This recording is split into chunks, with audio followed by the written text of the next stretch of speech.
Are you looking for a fun way to win up to 25 times your money this football and basketball season? Test your skills on Prize Picks, the most exciting way to play daily fantasy sports. Just select 2 or more players, pick more or less on their projections for a wide variety of stats, and place your entry. It's as easy as that. If you have the skills, you can turn $10 into $250 with just a few taps. Easy gameplay, quick withdrawals, and injury insurance on your picks are what makes Prize Picks the #1 daily fantasy sports app. Ready to test your skills? Join the Prize Picks community of more than 7 million players who have already signed up. Right now, Prize Picks will match your first deposit up to $100. Just visit prizepicks.com/bluewire and use code BLUEWIRE. That's code BLUEWIRE at prizepicks.com/bluewire for a first deposit match of up to $100. Prize Picks, daily fantasy sports made easy. Today's episode is brought to you by Cars.com. With over 2 million vehicles and 50,000 more added every day, Cars.com will match you with the perfect car for you, your budget, your life, your style. And if you're ready to say goodbye to your current car, Cars.com will get you an instant offer to cash it in. Just start by entering your license plate and get matched with a local dealer who will write you the check. So whether you're looking to buy or sell, just go to Cars.com. It's magical. Hello, friends. Welcome to Mavs Moneyball Group Therapy. You're joining me on Friday night about 10:45. It's October 7th for those who are listening in the future. It's about an hour after the Dallas Mavericks fell to the Orlando Magic 110 to 105. It's the only home preseason game for the Mavericks. They play one more game next week against the Utah Jazz. And according to the broadcast, they'll also have sort of some kind of inter-squad scrimmage. Just for a quick recap for anybody that didn't follow along, all of the rotation players played this evening. There was nobody on the injury report except for Davis Bertans. We got an early look at the rotation, and the one sort of unexpected element was Jaden Hardy starting, which could either be viewed as sort of a reward for a game well played the other night against Oklahoma City, or if you really like overreacting to things, perhaps an element of what they're hoping to get just a few minutes a game from him if he would play with the starters. I'm not really sure. It was a really fun game from Luka Doncic. He and Christian Wood showed some excellent chemistry in pick and roll situations. Christian Wood had an outstanding offensive game again, sort of showing, the full element of what he can do between outside shooting, putting the ball on the floor, post moves, a little bit of everything. Really fun to watch. Foul drawing. I had a great time watching him. We got to see Tim Hardaway Jr. play for the first time since January. That was really delightful. The Mavericks ended up losing because the end of bench guys that we probably don't need to spend too much time on, didn't really connect and couldn't find the basket, but that's okay. So why don't you do me a favorite team? Some of you have already put the request button in. Remember, speaker request.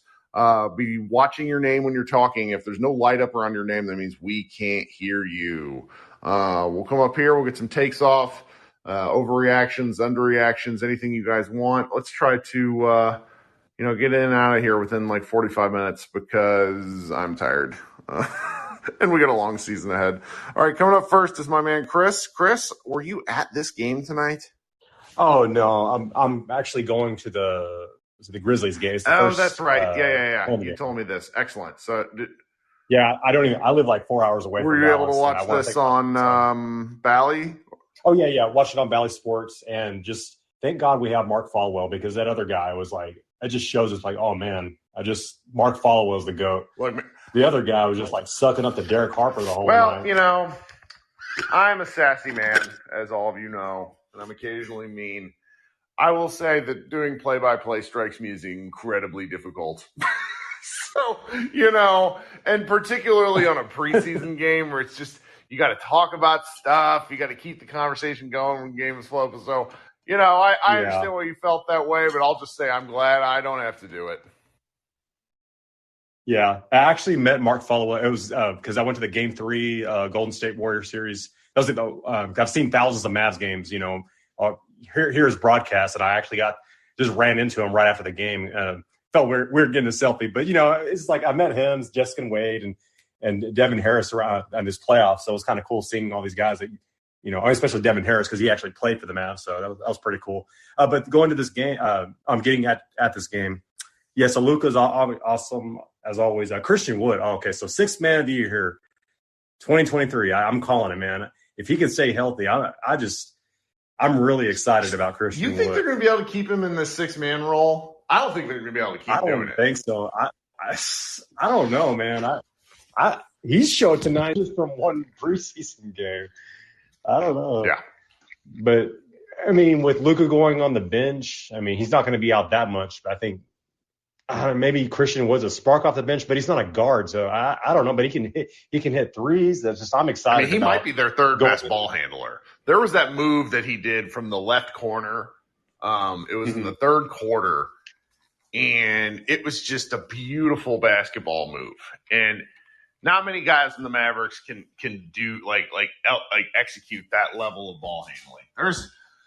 He's going to be fun to watch on offense. Obviously, he's not going to be able to do this sort of stuff every game, but Josh Bowe was just telling me he thinks that a lot of people who haven't really followed Wood don't understand he's actually pretty efficient. It's not like he's a high volume guy putting up stats on a bad team by getting up a lot of shots. He's fairly efficient with his usage. Yeah, and he's going to get the best shots he's ever had playing alongside Luka. I mean, I've seen all the Mavs games. I mean, they're going against the Rockets, and I just hardly ever remember Wood playing all that great. Yeah. So, but with I think Derek Harper was mentioning the trainer. All summer long was making sure that Christian Wood was getting his conditioning up. He looked great. I mean, it's just one preseason game, but this is what we're looking forward to. We lost Brunson. But we've just our entire starting lineup is 6'5" or taller. I mean, we just a big team now. Sure. We're going to go in, whoever we play in the playoffs, so we're going to have to worry about the whole, as long as everybody's healthy. I mean, not going to have to worry about the whole rebounding thing. The whole Tim Hardaway, I know it's one game and I know it's preseason, but damn it, he's playing like last year where he was just jacking up these impulsive three-point shots. It was just, I think he had one or two fall, but, oh, man, I don't know about him, man. Ever since he got that bag, I just feel like he just look, man. Tim Hardaway giveth, Tim Hardaway taketh away. Yeah, you got. There's a little bit of everything with the Tim Hardaway experience, but I'd rather have him than not. Yeah, because as I watch these guys, particularly as they got deeper into the bench, I'm really, really psyched about the Mavericks sort of top 8. But then you get past that, and I start to. If there's something to take away that's negative from this, or be, concerns for the game, it's that I don't feel really confident in anybody. Hardy, if we could sort of consider him a ninth man in the rotation, you look at, here would be my sort of 8-man rotation as I'm thinking about it right now. Dorian Finney-Smith, Reggie Bullock, JaVale McGee, Luka Doncic, Maxi Kleber, Tim Hardaway, Christian Wood, Spencer Dinwiddie. Is that 8 or 9?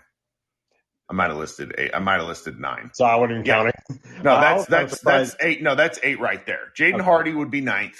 And then, we didn't see Powell at all in the first half, which was really something. We didn't see Frank Ntilikina. We saw a little bit of Josh Green, but it's you get past those initial 8 and you get into the Jaden Hardy, the Josh Green, the Frank Ntilikina of it all. And that's where I think I just have concerns. And, this is not me being a negative Nancy, but go look at the other powerhouse teams in the Western Conference. The Clippers are sort of the team you want to compare yourself against, and the Clippers run deep. And that's just sort of the nature of basketball. You need to have a deep team or you need to have great health. And Mavericks were pretty lucky last year with the elements of that. So I don't know. It's not a supreme worry for me at this point. It's more of I loved the way those top 8 guys looked, and then everybody else was kind of oh no. As long as we got Luka playing the way he does, he's just going to make everybody better. But, man, Josh Green, dude, against the Magic, a preseason team Magic, I mean, he just trying too hard. I'm sure he's good in summer league or, playing pickup basketball. But, damn, when he gets on an NBA court against NBA players in a regular game, he's just not good. I don't know. Let me ask you this. Would you feel better about him if he hadn't fallen over on that dribble move? Probably. That was kind of the come on. Everything else he did was not. When he did that, I'm like, oh, bless your heart. Because right before that, he had finished an alley-oop from Hardy. It was just like everything. He just goes 110 miles an hour. He just needs to slow his roll, just chill. But anyway, I probably won't. I guess Luka probably won't play the next game. But yeah, looking forward to the season coming up. So. Good, man. Good. Thanks for starting us off, Chris. We'll talk soon. Thank you. All right. Okay, I got to let somebody jump the line because he hasn't asked to talk in a really long time. And that's funny because he used to be a stalwart contributor to my show, and then I think his AirPods busted. Xavier, what's happening? Did I press the button? No, I didn't. There you go. Xavier, what's happening? Just living a dream, Kirk. So, couple things. I think the whole is Christian Wood going to start? Is JaVale McGee going to start? I think it's overrated. If I'm Kid, right? If I'm an intelligent basketball coach, I think it's more about staggering Luka and Christian Wood. We've seen that Christian Wood is a 3-level scorer. And so you can put him on the second unit and you can essentially run your offense through him without having a primary ball handler out there. He's going to create mismatches on the defenses, which is going to create open looks for the other players on the second unit. With JaVale McGee, can you imagine a Frank Ntilikina, JaVale McGee pick and roll in the second unit? Like, that just makes you want to throw up. And I think Kid is looking at it like JaVale McGee is going to be maximized, start with some minutes with Luka early so they can get the whole rim running thing working. We'll get Wood's hits touches with the second unit. But ultimately, I think Wood, as long as he can, play the 5 and rim protect competently enough, he's going to be closing games for us. And ultimately, that's what matters. Sure. But if you want to maximize McGee, if you want to get Wood his touches and his minutes, then you just stagger him and Luka because, again, we don't have that secondary ball handler. And they lied to us, Kirk. They told us Josh Green was playing 1-on-1 and 2-on-2 with Kyle Lowry. And, man, he was his new – I was expecting to be Mavericks 2.0. He looked better, Kirk, though. He's looked better than Frank. Kirk, he got 2 games with Frank with 0 assists. Kirk, don't do that, Kirk. Kirk, he's terrible. Anytime he didn't dribble the ball off his foot, I was standing up and applauding. And I'm like, thank God. You know what I'm saying? He's just not that guy. And that's okay. He's going to go out there. He's going to get in his daily steps. He's going to get his workouts in. Steps.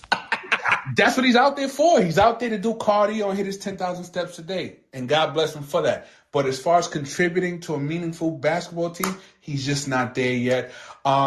But hey, I told you guys about Wood, and I think defensively, honestly, the only thing I was watching today was Wood's movement on defense. Was he engaged? Is he following some of the principles that Kid wants, which is when we abandon weak side, is he making the proper rotations? Now, sometimes Bamba and the other guy, the rookie, they were hitting threes in his face, but they're going to hit threes in everybody's face. That doesn't mean he can't play defense. But is he making the right rotations on the back end? Does he know where to rotate to? And I think he was engaged in doing that.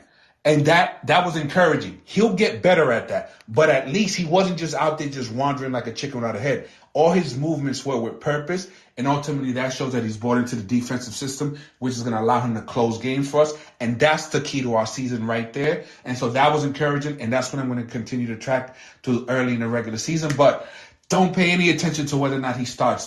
It's about maximizing the one-way players that we have, and so that may be the best thing for us. It's like when Simmons and Embiid played, right? They staggered them. With KD and Kyrie, they staggered them just because they need somebody like that to put pressure on the defense at all times. But when the games are being closed, you know who's going to be out there, and it's not going to be JaVale McGee. But that was my observations. Hopefully, I didn't ramble for too long. No, I missed you. We want you in here. We want because that you were listening the other night when it took me half an hour to bring up Christian Wood. I had no guests for we had a lot of people talking for a while, which is just fine. But then I lightly criticized Wood, and everybody's like, "Hey, no!"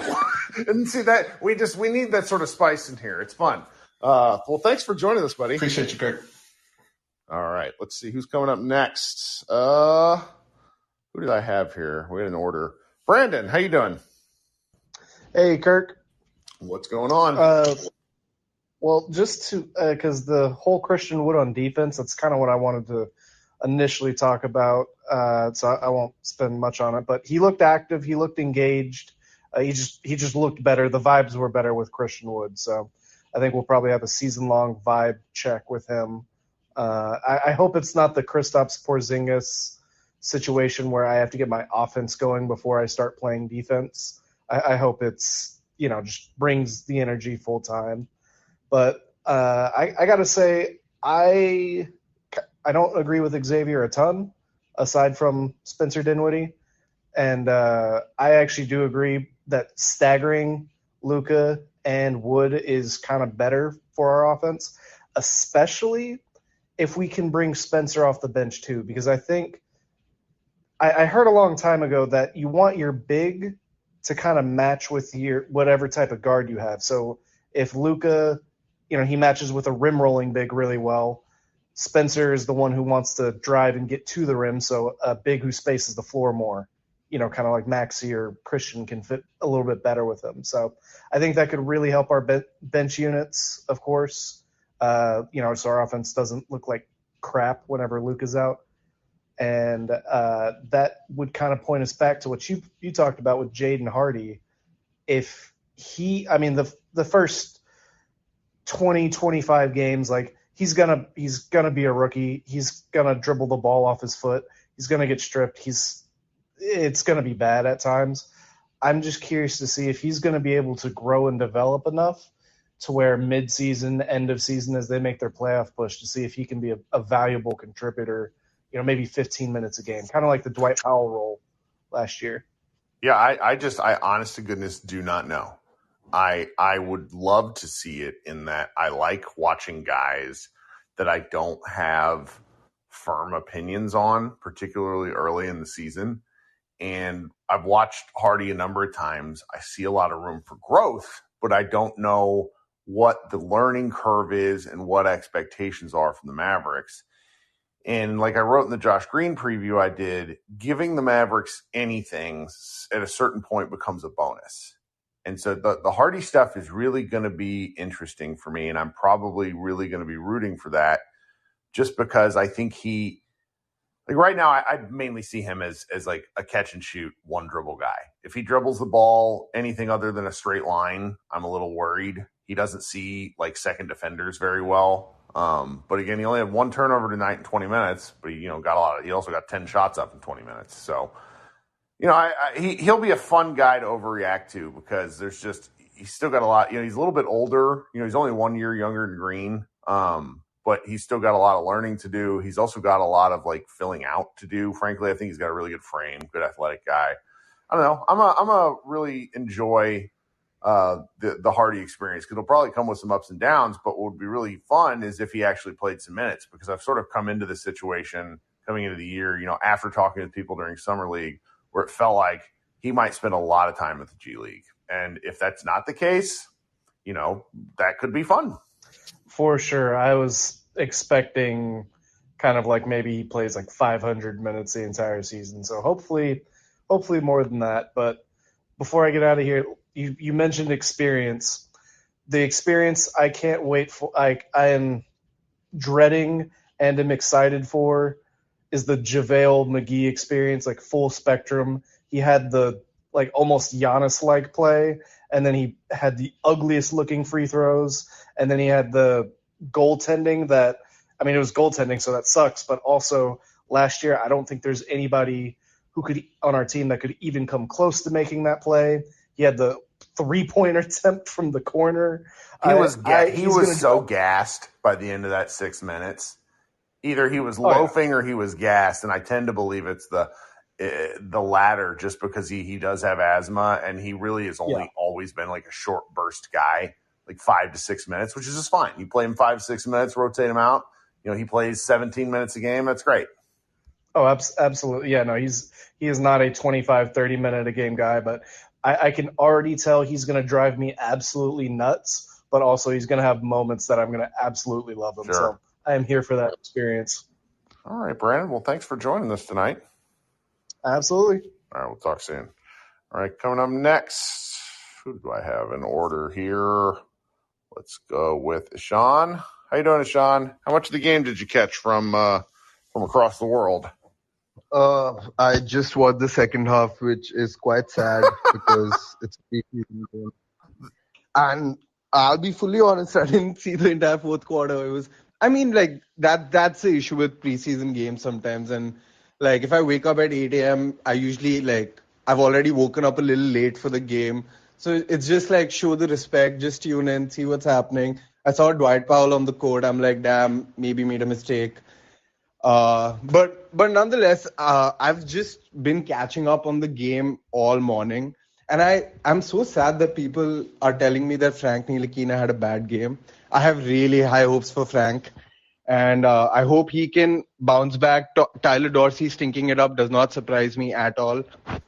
And to what Xavier said earlier, I think 110% through at least the first 2 months of the season, Jason Kidd will do anything but start Christian Wood, because when he started Dwight Powell over him in the first preseason game, I think he has really set plans for Wood in that second unit, and I think we're going to see a lot more of that. So maybe we do get staggered Luka and Wood minutes.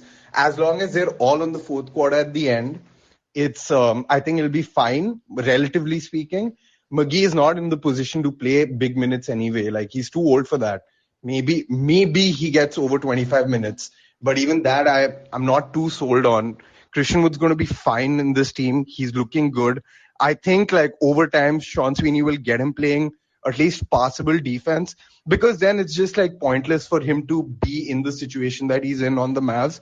It's a contract year. He better buy in, or with all the narratives around him, I don't know what the outlook for him is if he doesn't buy into what the Mavs are doing.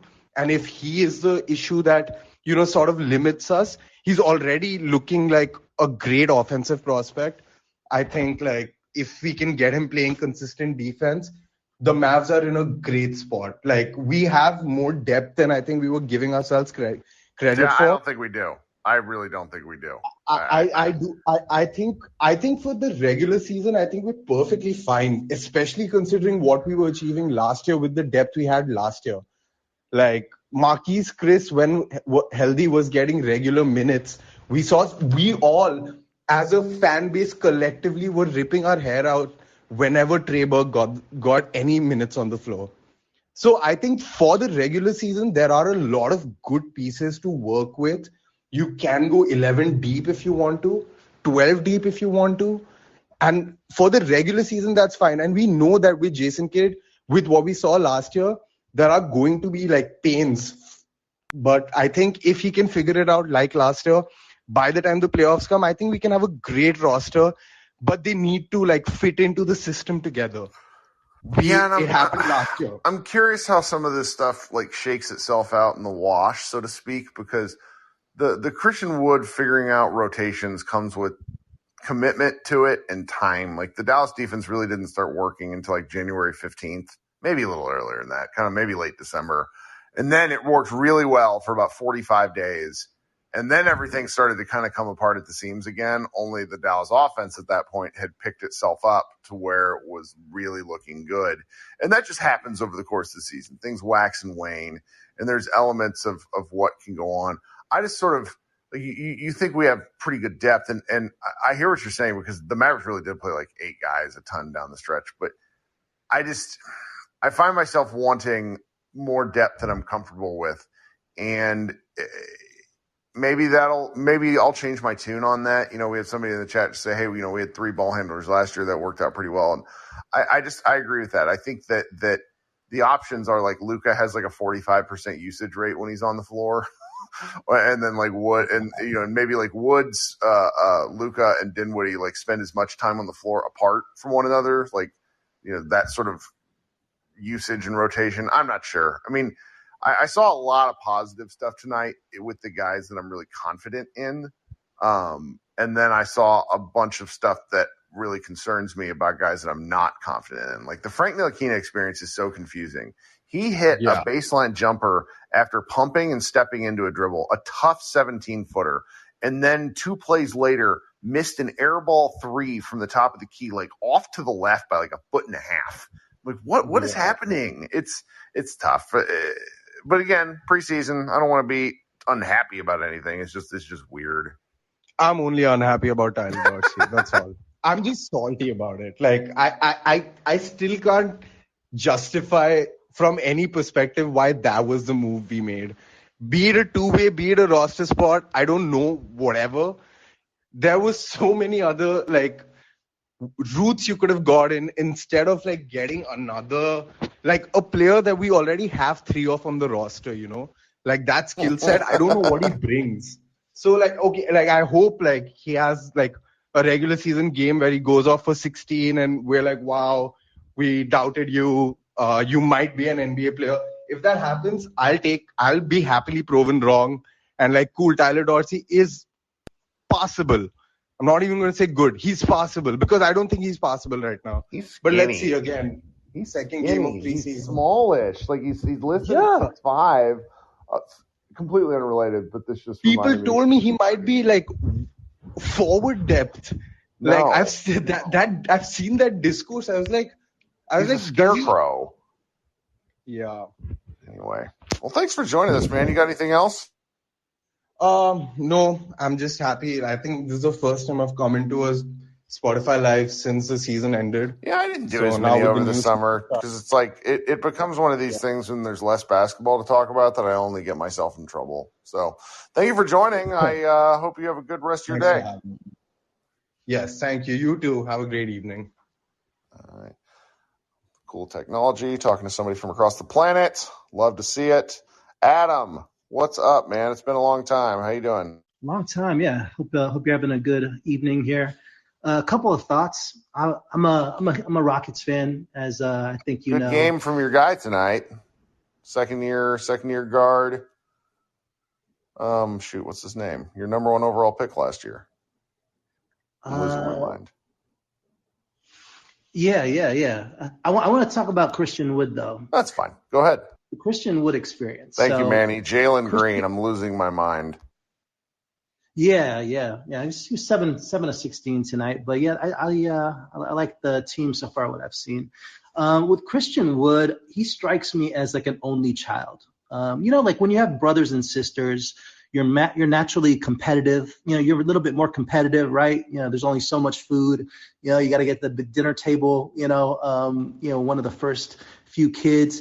He seems like a guy that you gotta continue to boost his ego, give him affection. You're gonna need J Kidd and Doncic to sprinkle quotes. I think it's a travesty if he's not considered the 6th man of the year. I think he's the second best player on the team. Potentially you gotta just sprinkle that because you're gonna need to give him some tough love. And I think with Christian Wood and like a lot of players, like you got to give them some love before they'll take some criticism.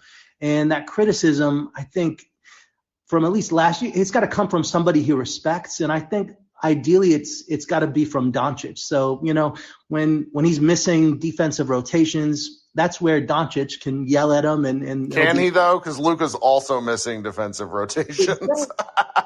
Yeah, but still, like it's a double-edged sword. And also, I think ultimately, it's best if Christian Wood starts. Some of it is, his own, self-image and his ego a little bit. But also, I think, if he's coming off the bench, that means he's the focal point.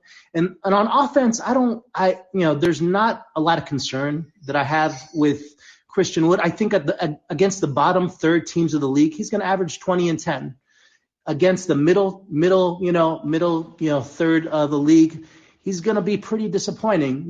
Against the best teams in the league, I think that's where he gets really motivated. I remember a game from last year against the Warriors where he scored nearly 20 points in the first quarter. There's certain things that motivate him. So there's got to be a lot. I hope there's a team psychologist that's basically like, we gotta that's really kind of doing Christian Wood work, nonstop about how to keep this guy motivated, because he's just he's probably a guy that was always had supreme talent at the high school level, and just at some point that talent catches up, and when you don't put in the same level of effort, you start to fall short a little bit. And I think if he comes off the bench, that's when you don't, and he's not playing with Doncic as much, or somebody that he respects enough to take criticism from. I think those defensive lapses are going to become, more frequent. And like tonight, Christian Wood on defense, he has all the tools to be a good defensive player. You see him out on the perimeter, he moves his feet really well. He stays in front of those quick guards. It's just there's certain things that are just common sense. I think Cole Anthony driving to the baseline in the first quarter. He doesn't extend his arm. He doesn't contest shots a lot. It's just certain things that just have to be like muscle memory, and those are kind of those habits that hopefully will build over time. But ultimately, it's gonna be a roller coaster, and I think for better or worse, it's gonna be on Doncic more so than even Jason Kidd to kind of keep him in the right mindset and kind of mix in kind of the right combination of love and criticism for Christian Wood to keep him on track. But the silver lining in all this, I think this plays really well to Doncic's MVP claim this year, because this team without a second ball handler, if he's able to make McGee look like a competent center playing 20, 25 minutes a game, if he's able to make, by some miracle, make Christian Wood even be considered for an all-star spot or kind of, in contention in the top 2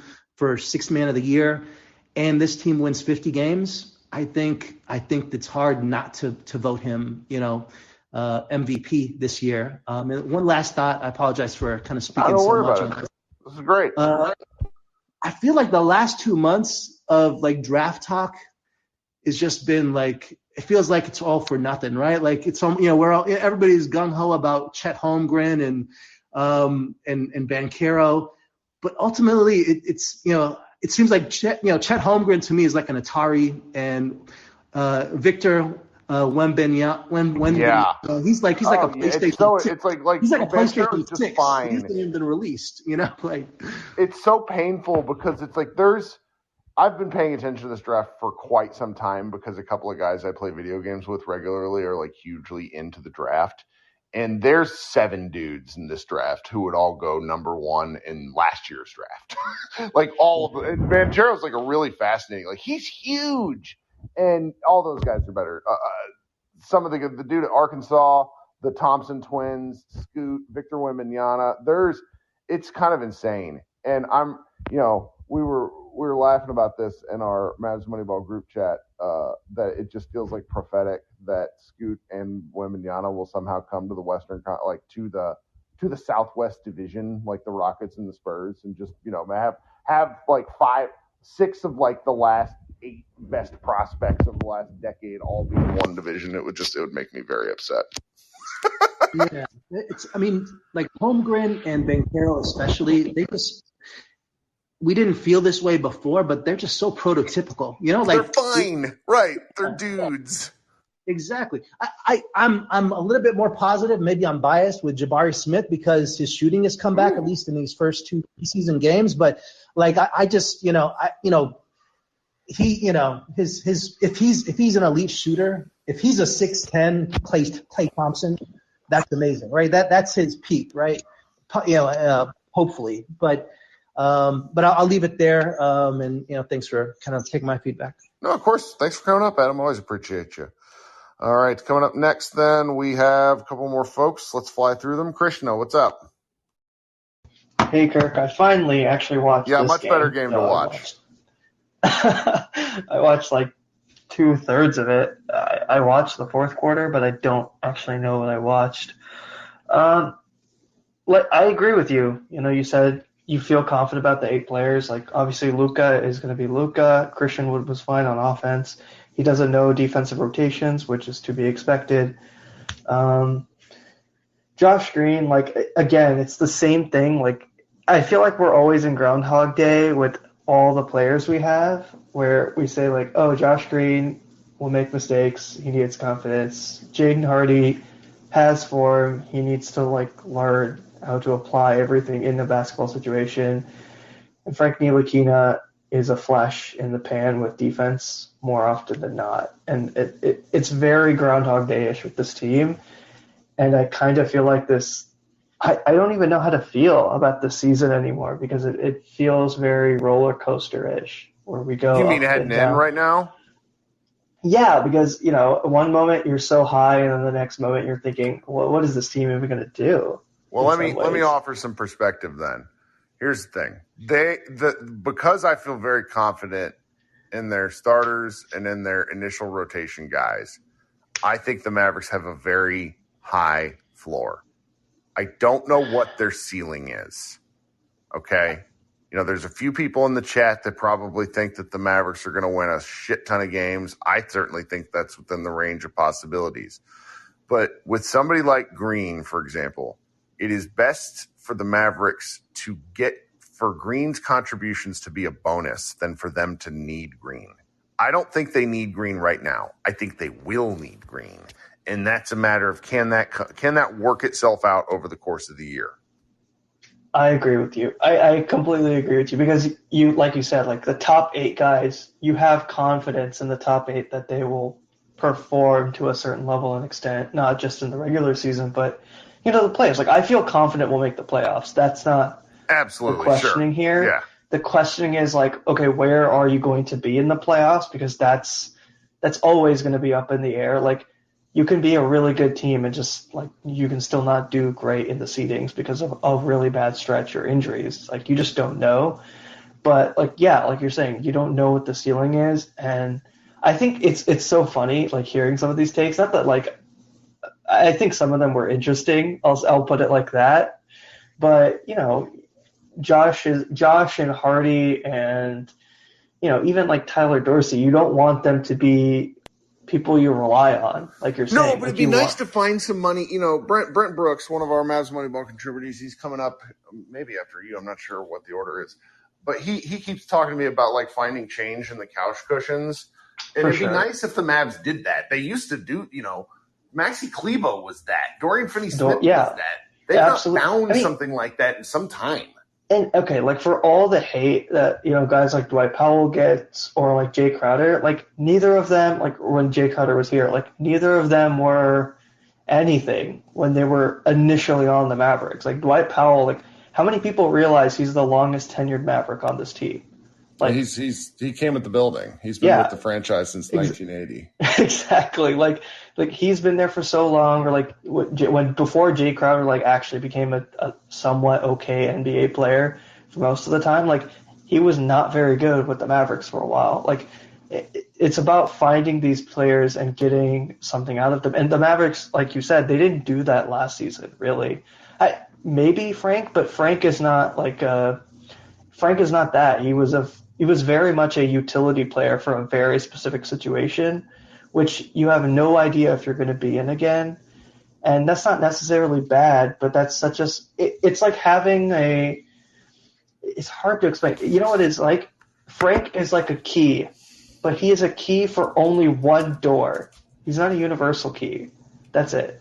That key is to play really good defense as a wing when he has other offensive players and creators around him. That's kind of it. And that's not a bad thing. That's a good thing. You always want wings, but it's a very 50-50 thing. I think it's just interesting. Like we're always going to get really high and really low, and the season will have its moments and its downs. But, I think the good thing for me is Christian Wood, like the body language stuff, I wasn't too worried about. I felt like it was more of I don't really understand like what I'm doing on defense, and less of I don't want to play defense. I feel like, you think about what he had to play in Houston and Detroit. It's not like he was necessarily playing on defensive first or defensive stalwart teams. Sure.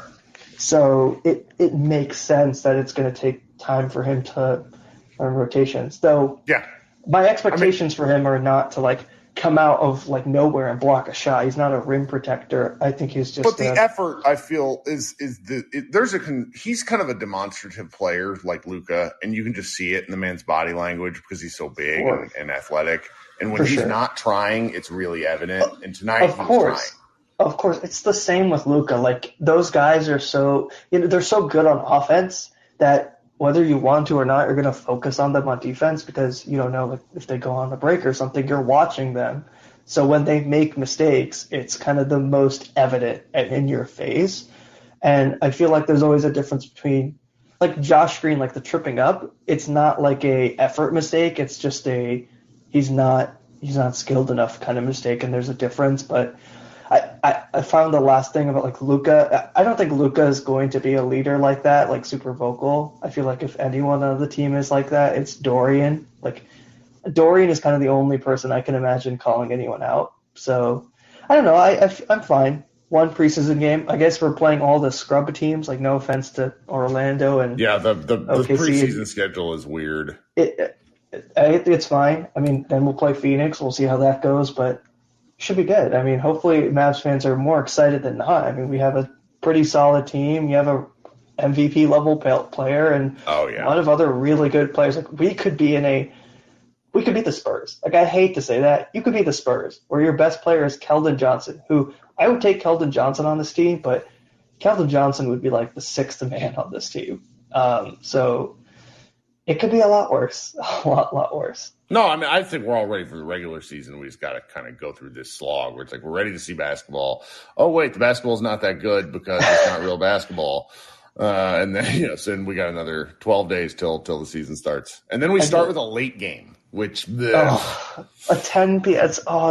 It's a West Coast game, right? Oh, that's it sucks. I kind of want it to be a repeat of Game 7. It's a blowout at halftime, so it's just like, okay, I can go to bed now. Like I don't want to be up late for that Phoenix game. Well, I mean, I'm going to consider. We should all consider that Phoenix game the Luka Doncic bid for ownership of the Phoenix Suns. So Luka Doncic, yes, that would be fantastic. I want other fans to come up, so I'll leave it to you, Kirk. Thanks, buddy. Talk soon. Thank you. All right, now my guy Brent is coming up. Hey, Brent, what's going on? Oop. Brent kicked himself off stage. Brent, invite yourself back up here in a minute. Grayson, what's up? Hey, Kirk. How's it going? Fun game tonight. A lot of thoughts, and I want to keep it short, so I'll try to fly through them. But I have a couple of notes. Do you think that we're kind of holding Christian Wood to a higher standard, or not even a higher standard, just a different standard than everyone else? And I get that it's because he wasn't with the team last year. But, I mean, he's looked pretty good, especially offensively so far. And I think it's not crazy to say that he's going to look really good next to Luka this year. Like, I don't think a lot of people are going to argue against that. I'm just curious if you think that he's being held to a different standard. Yes, he is. And that's specifically because he is the ceiling raiser. Before Jalen Brunson left for the Knicks, he was basically an added bonus. We were all super psyched during that trade because he basically became the X factor. Is he the guy that helps elevate the Mavericks to the next level? Can they make a championship run because Wood adds these things, yada, yada. Then Brunson leaves, and he, second most important, second most talented, second best, whatever you want to call it, that title kind of went firmly up in the air in terms of what the Mavericks needed. And so I think myself and everyone else that is really interested in how far this team can go, we talk about Wood in a different cadence than we talk about everybody else, because if he is good, the Mavericks can be great. If he is fine, then the Mavericks have a ceiling. Yeah, I mean, in that case, I feel pretty good so far. I do too.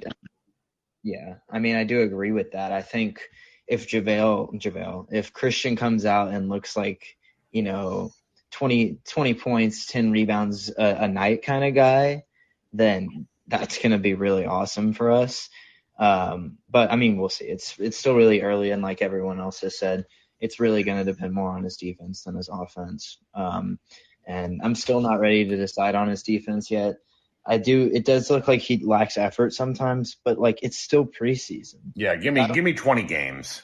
Yeah, I just don't know like if anyone is really trying 100% all out on defense. Right? No one was. The rotations were terrible, and that's okay. But there were times where you could see process working.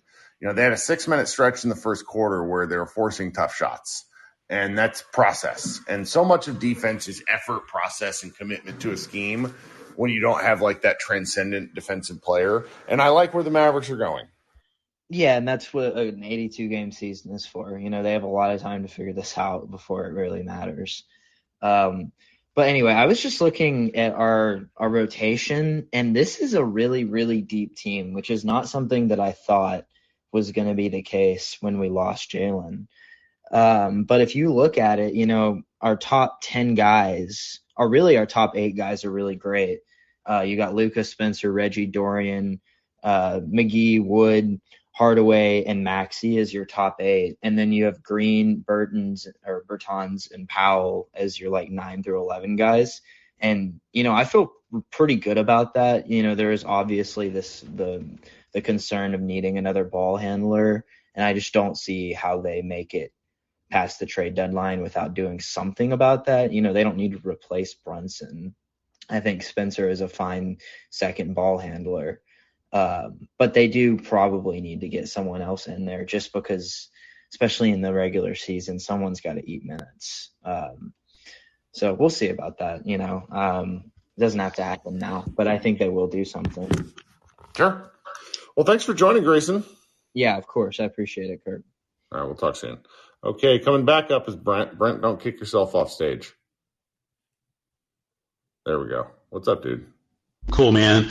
I want to talk about Josh Green a little bit. I think the point we're missing here is that if you can go into a laboratory right now and give the Jaden Hardy confidence, the Josh Green athleticism, and the Frank Ntilikina defense to one player, we would all be psyched.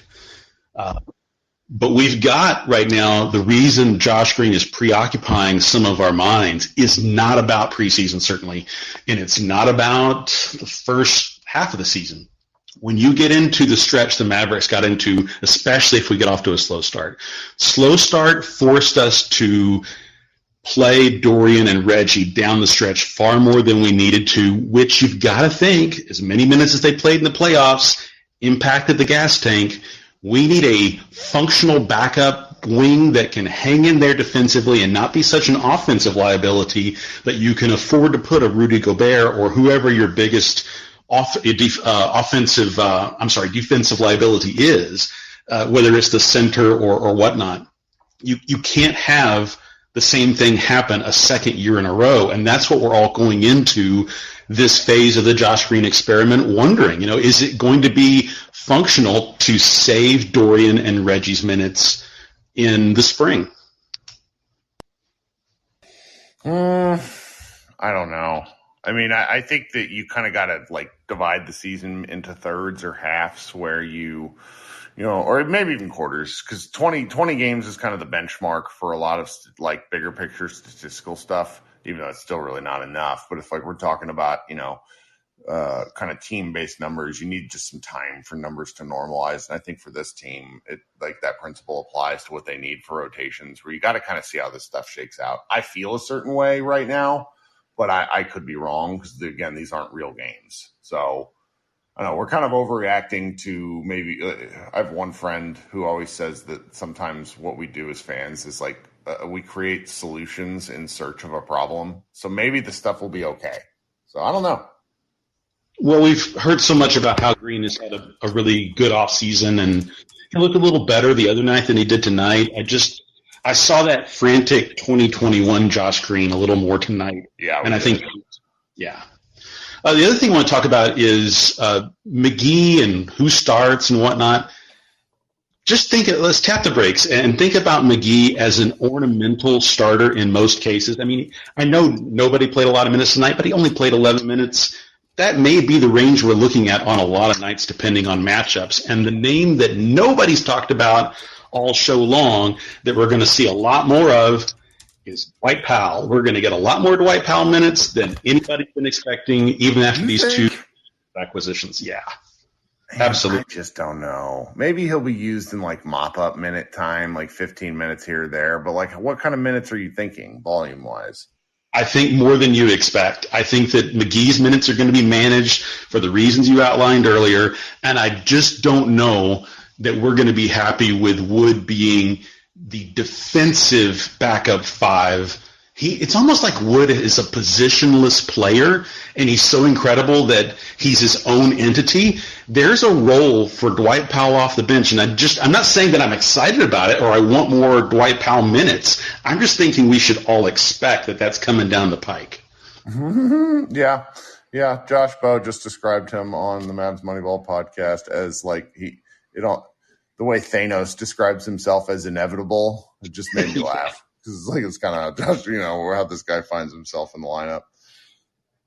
Well, the other thing I was wanting to know is at this point after 2 preseason games, I know we have one more to go. If Kirk Henderson got the chance to dole out the second two-way, who would get it? Man, I don't know, because I think we highly overrate these sort of back-end contracts. You got to go with somebody that's going to give,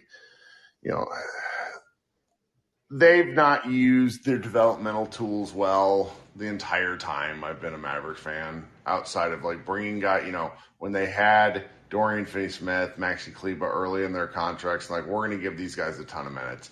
Everything that's ever been done at the Legends level, I have real questions about. Has anyone ever come out of the Legends that have made you think, hey, this works? Like the way the Toronto Raptor 905 team works out, where they've developed 2 or 3 guys who have made it up to, the equivalent of the men, the senior team within the organization. I don't know. The two-way stuff has never really mattered much to me. I wish it could be found money, but they've just never made it work. You listened to Spencer Dinwiddie talk about the early years of his career and how he felt like he was good enough to get on the floor, and the Pistons didn't. If you go look at his numbers, he didn't get much of an opportunity. And so you have to wonder how many NBA players that would be good enough if they had time out there and could to mature never get the opportunity and wind up playing overseas, and we never really think about them again. Because once a team shifts from kind of where the Spurs are of let's find a team again, let's totally rebuild, and you're where the Mavericks are, where the goal is to win a championship, certainly go on a long playoff run, there's just not enough bandwidth at the quote-unquote big league level to give guys enough run to mature, which is why when it happens, a.k.a. Josh Green, and we want to see maturation, yesterday, because it's so that you contribute. We think about guys, I don't want to say most fans think about non-star players, particularly when they're drafted in, the 20 to 40 range, in a way that's not always helpful. Most guys that get those kind of contracts that end up developing, they don't develop on the first contract. They develop on the second one. Right. And that's really to ask a team that's in contention, your Philadelphia 76ers, your Boston Celtics, to have that kind of patience with a guy is next to impossible because you're trying to win. And I don't think as much talent slips through the cracks as it used to because scouting and this sort of stuff is good enough. I think, particularly within American basketball, there's a lot of homogeny, how you say it? Basically, very similar styles of play where guys that come up and want to do stuff. RJ Barrett would like to play the same way Luka Doncic does, to have the ball in his hands a ton and to make his way and be a force. He's not as good as Luka Doncic, so he doesn't justify that kind of usage. And it's just it's difficult when you see these videos over the summer. I saw Pat Bev giving kids a lecture once where he's like, if you want to make it in the NBA, you need to find something else to do other than handle the ball. You're not going to handle the ball at the NBA in most circumstances. You're going to be a guy setting screens, running off ball, getting rebounds. And so it's that's why the drafting of Green 2 years ago was really challenging because he didn't bring anything to the table. That's not his fault. He was a bundle of skills. But if the Mavericks weren't in a position to work on him for 5 years, then it wasn't fair to him. Now, granted, he's come a long way, and I expect him to have another good preseason game. I honestly, I'm feeling not bullish on Green, but I'm looking forward to seeing if he can actually get time. They need to give him 20-plus games where he gets the same minute distribution every time. They can't jerk him around. He needs a chance to show, he needs a runway to actually do something. I would agree, and all I'm saying about the spring is that by the time you get to that part of the schedule, if he can't be a functional backup for Dorian and Reggie, primarily Reggie, I think, because Hardaway's been talked about as wing depth. He's not wing depth. He's a shooting guard, essentially. In small lineups, he might be a 3, but he's not. He's never going to defend like you want a 3. He can't defend anybody. No. So you get to that part of the schedule. I mean, like pushing the trade deadline, and Nico and the Brain Trust is going to have a big decision to make. What does this team need? And right now, The need for a ball handler is obvious. I like my guy. He needs that other two-way contract in right, but I just don't know that that's the answer, even though I feel like he's the third best point guard that they have access to right now. We're going to have to go out and make a deal. And if Green's not the answer for the backup wing, that deal may have to be for two players. And then you get back to the whole we don't want to trade draft picks right now situation. So are we stuck? And does that cap how far this team can go if we roll into the playoffs as presently constituted? Yeah. Well, again, presently constituted, we're like -1 games before the regular season. So we should all probably this is why I love doing these, because I would rather talk about basketball and wildly overreact to bullshit than not. So, well, thanks for joining us tonight, Brett. We'll talk soon, okay? Take care, buddy. All right. Last but not least, my man Leo, who's been waiting patiently. Leo, your audio better work this time. Does it work? Did it work? A little bit. A little louder. How about that? There we go. Okay, so quickly, I've been feeling this way since the start of the off season. I personally feel as fans, we should not be looking at the season as championship or bust, or we need to win more games in the Western Conference Finals. We need to see this as what we saw last year, the year of growth. Yeah, last year we saw growth out of Reggie Bullock just because he shot better, and we saw growth out of Dory, and we saw growth out of Jalen. We need to see that same kind of growth out of Christian Wood, out of Josh Green, and Jaden Hardy in the G League, because look, guys, maybe it's just the fact that we have a Christian Wood contract that's only 1 year, but this is not the year we're going to win things. This is most likely the year we're going to go to a second round, and we're going to be happy about that because the West and the East are so much more better this year. What we need to be focused on is seeing how quickly can our coaches keep the defense up. Does Jason Kidd's coaching system defensively keep up? Is it only a one-and-go year like he did in Milwaukee? How much growth can we get out of Josh Green? Does he deserve another contract? Because this is the year we decide, do we give Josh Green another contract? We need to see. The Mavericks have been doing a lot of failing successfully. We can not failing successfully, but yes, failing successfully. We need to be failing, but in a good process. What we've been doing recently is just letting Luka win for us. Like last year during our conference finals run, a lot of other teams and other green rooms were like, "Oh, we should do what the Mavericks have done." No, don't expect a player like Luka to come around and fix all of your mistakes that you've done. You need to try and find wings. You need to try and find these players that complement your superstar. Well, but you find those players through this is where the Mavs put the cart before the horse, where they assumed that they could trade for Porzingis, and Luka has made the team good despite the Mavericks' mistakes. Dallas has not had a lot of opportunities to improve the team because they're not a free agent destination and they haven't had the draft picks. And that's exactly why, we need to see growth as much as possible, especially out of younger players. We're gonna shit on Ntilikina, but we need something from him, at least growth. If it's not growth, then at least a firm decision of we are not going to give this player another contract. We need to make sure that we're not wasting resources, like a player spot, on someone who is not going to get. Well, that's a bear because teams hate. You rarely see NBA teams give up on first round picks. I don't know if you're a football guy, but the Raiders gave up. They basically cut. I think he was a first round lineman recently, and it's that just doesn't happen because NFL teams, because draft capital is so important. The Mavericks will figure out, and I think it might be kind of a fuck around and find out situation, just how important draft capital will be by the end of this Luka Doncic. I hope he stays with the team for a long time, but that's just, you never really know. And I think we'll be able to look back and say, wow, we really, as a team, misunderstood how important draft capital was. How many picks were given up for Shea? Me, it depends. I really think Shea is like that. A lot of people don't feel this way, but I think Shea's sort of the ideal backcourt mate for Luka because of his size. Whether his 3-point shot is there is sort of the X factor because it wasn't last year. But I really like the guy. But it's that doesn't seem like that's going to be one that materializes. This year is, for me, I don't think the Mavericks do anything interesting moves wise. And even though a lot of teams might be tanking and looking to give things, shed stuff to make their chances better, but I just don't see the Mavericks doing much this year. And I agree with that, but I would say watching how many teams start tanking around December and January would be very beneficial for us, just for the practice of you're going against these worst teams, and hopefully you get a lot more run with your younger guys, and you're giving Christian Wood a little bit of a longer